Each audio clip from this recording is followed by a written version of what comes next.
Hai, masih bersama saya, Mr. Z, bicara. Tentu saja bicara tentang kebenaran, berdasarkan fakta, data, dan realita.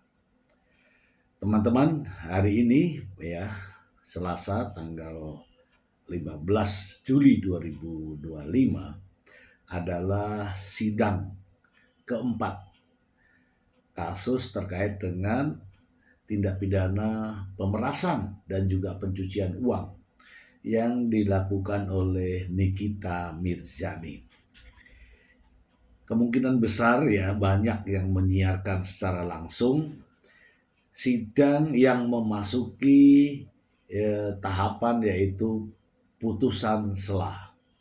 Sebelumnya pada tanggal 24 Juni 2025 sidang perdana terkait dengan kasus ini yaitu pembacaan dakwaan oleh jaksa penuntut umum, yang tentu saja jaksa membacakan tuntutannya berdasarkan hasil analisa terkait berkas perkara pelimpahan dari penyidik kepolisian Polda Metro Jaya.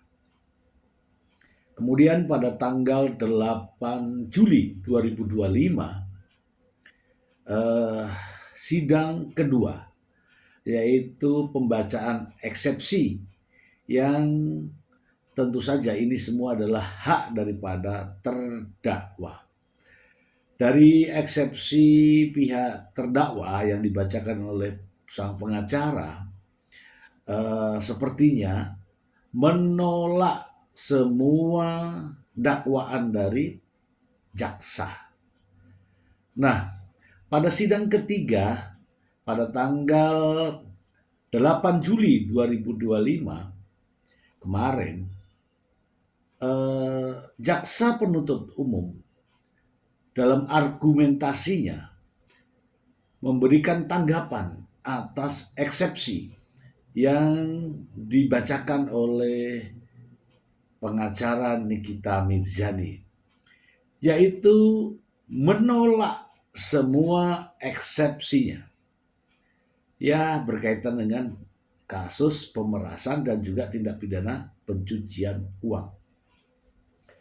Tentu saja penolakan jaksa penuntut umum terhadap eksepsi memiliki dasar-dasar hukum.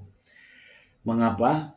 Karena jaksa penuntut umum jelas memiliki bukti yang valid terkait dengan kasus pemerasan dan juga tindak pidana pencucian uang.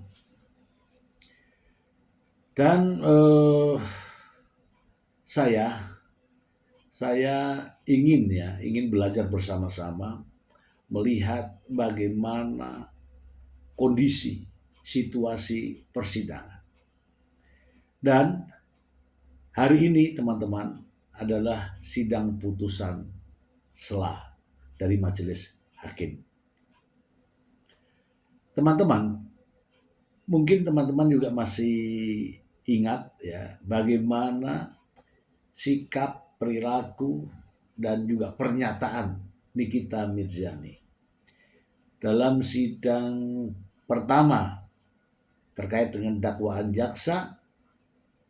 Nikita Mirzani mengaku dalam pernyataannya di depan media bahwa uang 4 miliar itu dikasih secara cuma-cuma oleh pelapor, oleh korban Reza Gladys.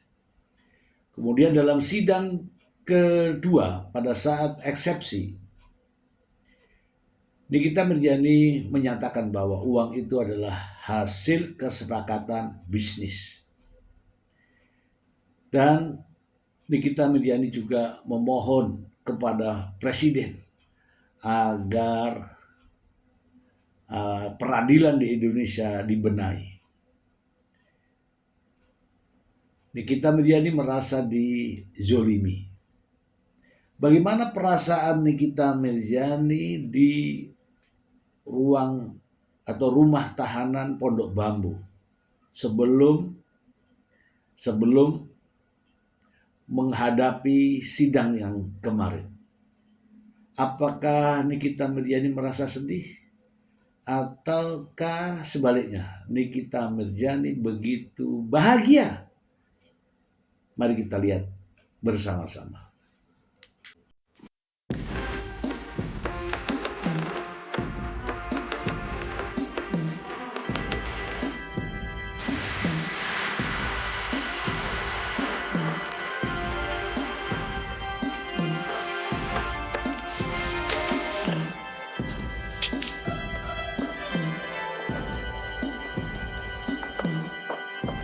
Nampak dari sini terlihat Nikita Mirjani bahagia dari kasat mata ya. Namun kita tidak tahu ya apa yang ada di dalam hatinya. Apakah sebahagia itu? Begitu ya. Teman-teman, dalam sidang putusan sela nanti ini, ketika putusan hakim mengatakan bahwa eksepsi ditolak, maka sidang akan dilanjutkan dengan menghadirkan saksi-saksi dan juga barang bukti. Saksi-saksi di sini juga akan hadir Dr. Reza Gladys, kemudian suaminya, kemudian dari pihak ahli dan saksi-saksi yang lain untuk membuktikan adanya peristiwa pemerasan dan juga tindak pidana TPPU. Dan tentu saja Dr. Reza Gladys sebagai pelapor akan hadir. Apabila tidak hadir teman-teman, pelapornya atau korbannya, maka bisa saja kejadian yang sama seperti yang terjadi di Pengadilan Negeri Serang, Banten akan terulang, yaitu bebas murni ya. Teman-teman, dalam proses sidang hari ini yang tidak kalah menarik adalah para fan, penggemar, dan juga teman dekat dari Nikita Mirjani. Rajin untuk hadir memberikan dukungan dan semangat kepada Nikita Mirjani. Namun ada yang aneh teman-teman. Ketika dokter detektif yang sepertinya sebagai teman, saya tidak tahu apakah teman atau bukan, ketika memberikan uluran tangan kepada Nikita Mirjani, nampaknya diabaikan. Diabaikan teman-teman. Mari kita lihat sejenak.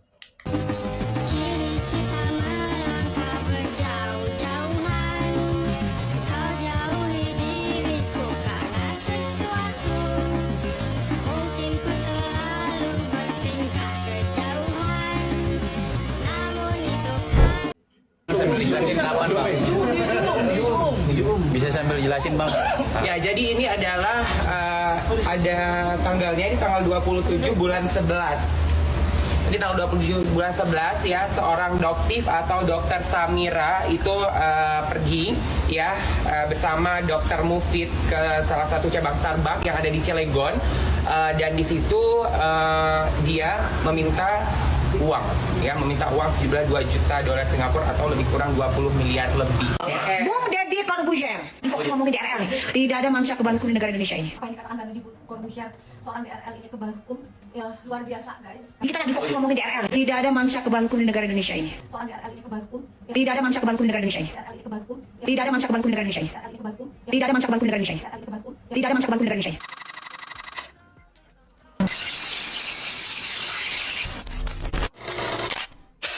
Dalam sebuah tayangan di media sosial, saya mendengar berita bahwa ternyata dokter detektif alias dokter Samira ini juga telah ditetapkan sebagai tersangka di Polda Sumatera Utara kalau tidak salah. Namun demikian sampai saat ini saya tidak tahu kasusnya seperti apa. Dan yang melaporkan juga sesama dokter sejawat. Ada apa sebenarnya? Namun nasibnya tidak seburuk dengan Nikita Mirjani. Nikita Mirjani ditetapkan sebagai tersangka dan ditahan, sementara dokter detektif ini ditetapkan sebagai tersangka namun tidak ditahan. Teman-teman, Nikita Mirzani ditetapkan sebagai tersangka oleh penyidik Polda Metro Jaya terkait kasus pemerasan dan juga tindak pidana pencucian uang senilai 4 miliar rupiah yang dilaporkan oleh korbannya, yaitu Dr. Relia Gladys, terkait dengan review skincare. Dan Nikita Mirzani dijerat dengan pasal berlapis, yaitu pasal 45 ayat 10, subsidiar pasal 27B ayat 2 terkait dengan Undang-Undang ITE, junto pasal 55 ayat 1 ke 1 KUHP. Kemudian juga dijerat dengan pasal 369 ayat 1, junto pasal 55 ayat 1 ke 1 KUHP. Dan ini yang paling berat, dijerat-jerat dengan pasal 3 Undang-Undang nomor 8 tahun 2010 tentang tindak pidana pencucian uang, yang ancaman hukumannya maksimal 20 tahun penjara. Ya, pada kesempatan-kesempatan tertentu pengacara Nikita Mirzani, Fahmi Bahmid, memberikan edukasi, pembelajaran, pernyataan-pernyataan dan lain sebagainya terkait dengan keinginan membebaskan Nikita Mirzani. Namun itu versi sang pengacara. Ya, tentu saja kalau dari pihak pengacara, dan ini pengacara terdakwa, tentu saja berbeda dengan pengacara yang berpihak kepada korbannya. Ini berbeda. Demikian juga akan berbeda dari dakwaan jaksa penuntut umum. Teman-teman, kita perlu belajar dari persoalan ini, karena apa yang kita tuliskan dalam sebuah narasi chattingan di media sosial, kemudian mendapatkan keuntungan sendiri dengan merendahkan orang lain, dengan mengancam orang lain, dengan maksud untuk mendapatkan keuntungan. Kita belajar dari